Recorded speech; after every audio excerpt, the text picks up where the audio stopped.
President Trump defiant in the wake of a growing backlash over his combative response to deadly violence at a white supremacy rally in Charlottesville.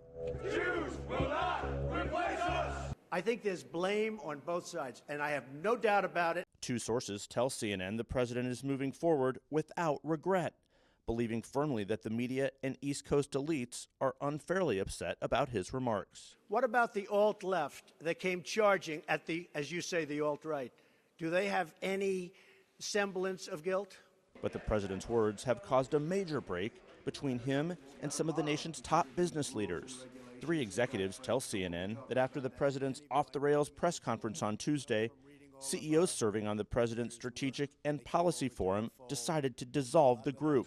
But before they could make the announcement, the president acted first, tweeting that he is dismantling both his policy and manufacturing panels, despite boasting 24 hours earlier about having many business leaders to replace the CEOs who were distancing themselves from the White House.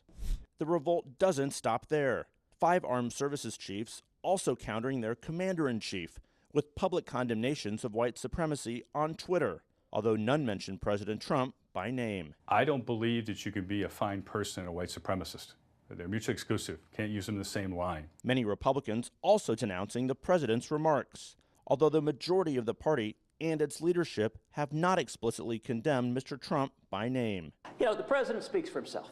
Within the White House, many of the president's aides have privately expressed frustration, but there have been no resignations, and sources tell CNN it's a safe assumption for now nobody is stepping down.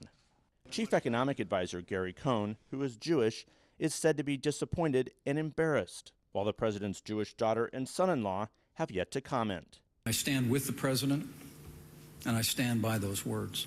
Vice President Pence, who is abruptly cutting his international trip short to return to the U.S. today, defending the president, but declining to answer direct questions about his remarks. The fallout comes as hundreds gathered for a peaceful march and candlelight vigil at the University of Virginia campus, the very site where white supremacists carried torches and Nazi flags that led to the violence.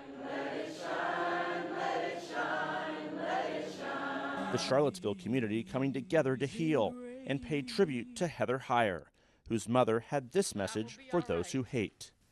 They tried to kill my child to shut her up. Well, guess what? You just magnified her.